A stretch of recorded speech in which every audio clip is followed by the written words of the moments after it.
안녕하세요, 크립토 댕도사입니다. 저는 1년 전만 해도 이더리움 클래식 관련해서 영상도 만들고 정보도 수집했었는데요. 최근에는 관련 영상을 만들지도 않고 정보 수집도 안 했어요. 이클이 좋다 나쁘다를 떠나서 딱히 이슈가 없이 시간이 흘렀기 때문이에요.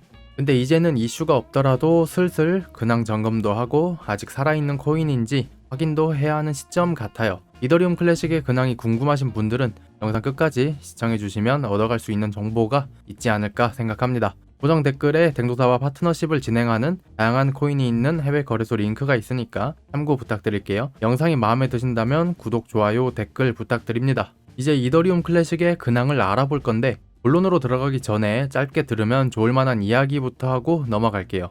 이더리움 클래식의 근황을 알기 위해서는 먼저 이더리움 클래식의 본질을 알아야 해요. 이클은 최근 만들어지고 있는 알트코인들과는 다른 결을 가진 코인이에요. 이더리움 클래식은 탈중앙화와 코드는 법이다 라는 원칙을 지키기 위해서 유지되고 있는 코인이고 이러한 원칙을 아직도 지키고 있어요. 그래서 이클은 철학적이고 낭만적인 코인이라고 불리죠. 이를 이해하기 위해서는 이클의 과거 이야기를 해야 하니까 아주 조금만 이야기해볼게요. 진짜 짧게 이야기할 거니까 알고 있는 내용이어도 복귀한다고 생각하고 들어주세요. 이더리움의 초창기 시절 더 다오라는 탈중앙화 자율 조직에서 1000억 정도를 크라우드 펀딩했는데 이 중에서 750억 정도가 코드 결함 때문에 해킹되는 상황이 벌어졌어요. 그 당시 시대로 243만 개의 이더리움이 해커에게 들어간 거죠. 당시 여기에 투자한 사람들이 정말 많았는데 비탈릭 부테린이 이끄는 이더리움에서는 해킹당한 사람들을 위해서 블록체인을 하드포크하고 자금을 되돌려 놓았어요. 근데 여기에 반대하는 사람들도 있었겠죠? 하드포크를 하고 해킹 자금을 되돌려 놓는 것은 블록체인의 불변성을 해치는 일이기 때문에 몇몇 개발자들이 반대를 했죠.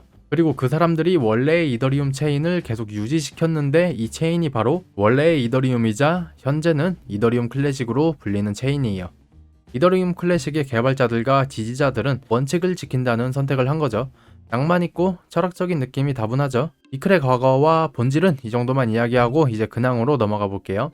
이제 설명드릴 내용이 핵심인데 이클 홀더에게는 조금 마음 아픈 내용일 수 있어요. 그래도 끝까지 들어주시면 분명 도움될 정보들도 있을 거라고 생각하니까 끝까지 시청 부탁드릴게요. 제가 이클의 근황을 알아보기 전에 이클의 과거와 본질을 이야기한 이유는 이클은 본질과 원칙을 지키려 하는 운영 방식이 이클의 성장을 막는 요소라고 판단되는 부분들이 많기 때문이에요. 이클은 블록체인의 탈중앙화, 체인의 불변성을 지키는 것이 우선인 블록체인이고 ETC 코어퍼리티브라는 ETC 협동조합이 이클을 개발하고 유지시키고 있다고 볼 수 있어요. 이클은 탈중앙화를 주장하고 있지만 사실 이클은 ETC 협동조합으로 인해서 중앙화되었다고 생각할 수 있을 정도로 소수의 개발진들과 지지자들이 운영하는 코인이라는 점을 알고 있어야 해요. 그리고 이뿐만 아니라 소수의 채굴팀이 채굴도 독점하고 있다고 볼 수 있어요. 이클은 현재 채굴량 대비 가격이 좋지 않은 상황이라서 소수의 채굴팀만 채굴을 통해서 수익을 낼 수 있어요. 전기세가 저렴하거나 수력 발전소 같은 곳에서 나오는 전기를 다이렉트로 쓰는 수준의 일부 채굴 세력만 수익 낼 수 있는 거죠. 그래서 사실 중앙화적인 채굴 환경을 가진 코인이에요. 이클의 개발자와 지지자, 채굴자들이 중앙화됐다고 볼 수 있는 상황인데 탈중앙화를 외치고 있죠. 이게 이클이 현재 처한 상황이고 낭만과 철학을 추구한 어쩔 수 없는 결과라고 생각하고 있어요. 이제 이클의 생태계에 대해서 이야기해볼 건데 제가 몇 년 전 영상에서도 계속 언급했었던 내용이에요. 그리고 아직도 해결하지 못한 내용이에요. 이클은 영상을 만드는 25년 1월 초 기준 시가총액이 5조가 넘는 대형 코인이에요. 전체 코인들 중에서 시가총액 40위 안에 드는 수준이죠. 이 정도 되는 코인이라면 코인의 생태계가 건강해야 하는데 이클은 그렇지 못한 모습을 보여주고 있어요. 현재 시총이 5.7조인데 디파이에 예치된 금액이 46만 달러, 6억 8천만 원이에요. 폴리곤이 시가총액이 5.9조예요. 이클이랑 별 차이 안 나죠? 근데 디파이에 예치된 금액이 1.7조예요. 크로노스 코인도 시가총액이 5.9조 정도인데 디파이에 예치된 금액이 1.2조 정도예요. 이클은 6억 8천만 원이라서 해당 코인들보다 생태계가 뒤떨어질 수밖에 없어요. 지금 보시는 화면은 이클의 생태계에 있는 디앱을 모아놓은 화면이에요. 이클은 시가총액에 비해 생태계가 많이 부실해요.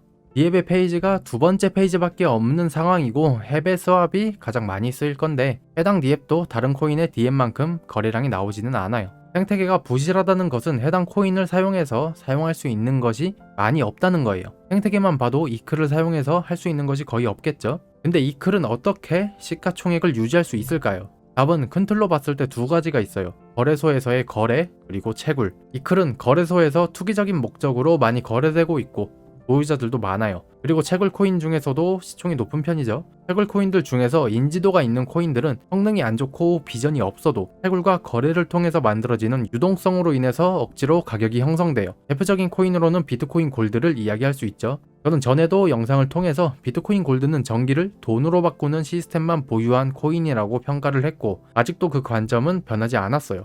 이제 이클에 대한 개인 관점을 이야기해 볼게요. 이클을 표현할 때 흔히 비트코인과 이더리움이 섞인 코인이라고 표현해요. 비트코인처럼 채굴이 되고 채굴 수량이 정해져 있어서 가치 저장 수단이 될 수 있고 이더리움처럼 생태계를 꾸려가면서 다양한 곳에서 사용될 수 있죠. 근데 솔직히 말하자면 현재 이클은 비트코인과 이더리움의 좋은 면을 섞어서 보여주고 있지 않고 있어요.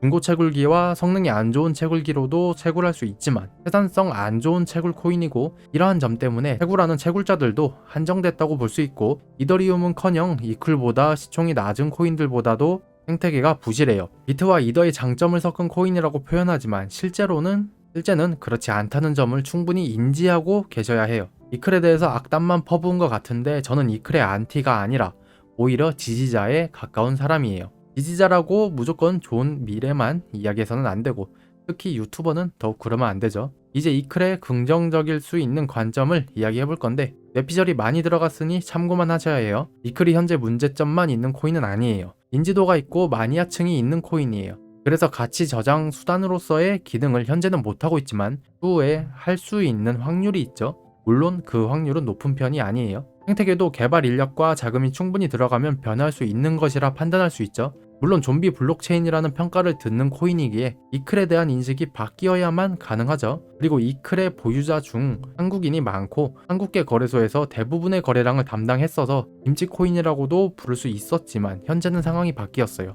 물론 물려있는 사람이 많아서 보유자는 한국이 많을 수 있어요. 근데 거래량은 이제 한국계 거래소가 아닌 다른 거래소들에서 터지고 있어요. 대표적으로 3개의 거래소에서 터지는데 코인업, 인도엑스, BTCC 거래소에서 많이 나오고 있고 해당 거래소들은 중국계 거래소라는 찝찝함이 있지만 그래도 손바뀜은 변동성을 가져올 수 있는 지표예요. 긍정적으로 볼 수 있는 상황이고 채굴 해시레이트도 역대 최고점을 계속 갱신하는 만큼 가격적인 부분에서 퍼포먼스를 보여줄 가능성이 존재하죠. 근데 제가 진정으로 이클에게 바라는 점은 가격적인 퍼포먼스가 아니에요. 정말로 가치 저장 수단이자 건강한 생태계를 보유하는 거예요. 이렇게 되면 당연히 가격도 따라올 수밖에 없죠. 물론 이렇게 되는 건 많이 힘들 거예요. 이클이 보다 건강한 코인이 되는 그날을 기대하며 오늘 영상은 여기서 마무리하도록 하겠습니다. 갱도타의 영상은 매수 매도의 조언이 아닌 참고용 영상일 뿐입니다. 국내에 없는 코인들을 구매하고 싶으시다면 영상 설명란과 고정 댓글에 혜택이 있는 레퍼럴 링크가 있으니까 참고하시면 좋을 것 같습니다. 갱도타의 영상이 도움되었다면 구독, 좋아요, 알림 설정, 댓글 부탁드립니다. 그리고 다음 영상에서도 또 뵐 수 있었으면 좋겠습니다. 감사합니다.